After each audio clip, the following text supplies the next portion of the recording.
Chiefs Kingdom, I need your full attention right now, because this offseason, it's about to get real uncomfortable. The Kansas City Chiefs are staring at a massive salary cap problem, and if changes aren't made fast, this team won't be able to rebuild the right way around Patrick Mahomes.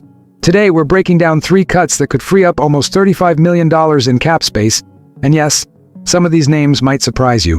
But before we jump in, subscribe to Chiefs Nation Update. Smash that like button.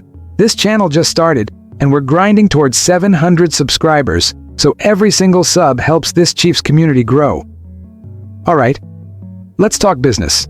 Let's start with the big picture. The Chiefs need to clear over $58 million in cap space before the new league year begins in March. That's not optional. That's not flexible. That's mandatory. Now yes, Brett Veach will restructure some long-term contracts. That's expected. But restructures alone won't fix everything.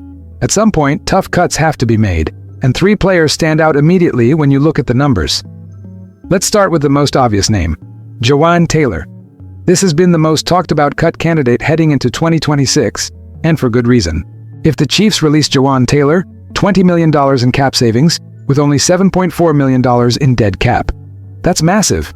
Taylor hasn't been terrible, but let's be honest. He's had major penalty issues.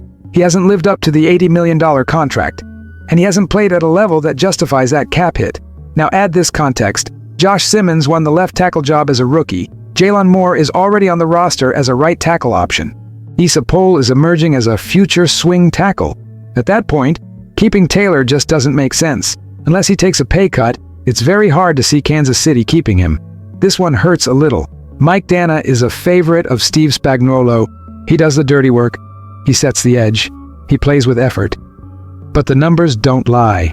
If the Chiefs cut or trade Mike Dana, $8.94 million in cap savings, with only $2.17 million in dead cap. That's real money. And here's the uncomfortable truth. 2025 was a down year for Dana. The stats matter here. 1 sack, a career low, 3 tackles for loss in 15 games. He's never been a sack machine, but this was a noticeable decline. I still think the Chiefs try to restructure his deal first, but if they need clean cap relief fast, Dana becomes a very real option. Now let's talk about the most logical cut on this list. Drue Tranquill, a fantastic locker room guy, a smart player, and a perfect fit in Spagnuolo's system in 2023. But here's the issue. The Chiefs went all in on Nick Bolton last offseason. Once you commit big money to your middle linebacker, Tranquill becomes a luxury, not a necessity. If Kansas City releases Drue Tranquill, $6 million in cap savings, with only $1.5 million in dead cap, that's almost a no-brainer. He turns 31 years old in August, and linebacker is a position where the Chiefs should absolutely get younger and cheaper. This one makes sense both financially and philosophically. Now put it all together. Jawaan Taylor, $20 million. Mike Dana, $8.94 million. Drue Tranquill, $6 million. In total, just under $35 million in cap space would be freed.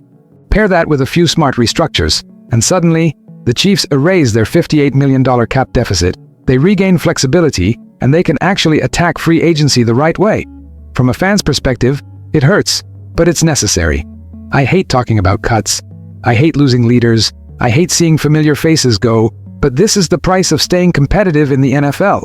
You don't fix a disaster season by doing nothing. You fix it by making smart, calculated, sometimes painful decisions. And if these moves help protect Mahomes, add weapons, and modernize this roster, you do it. Now I want to hear from you, Chiefs Kingdom. Which cut makes the most sense? Which one would hurt the most? And who should be absolutely untouchable this offseason? Drop your takes in the comments. I read every single one. If you enjoyed this cap breakdown, hit that like button and subscribe to Chiefs Nation Update. We're grinding towards 700 subscribers, and every single sub helps this channel grow. This is Victor, and this offseason might be tough, but smart moves now lead to banners later. Chiefs Kingdom forever.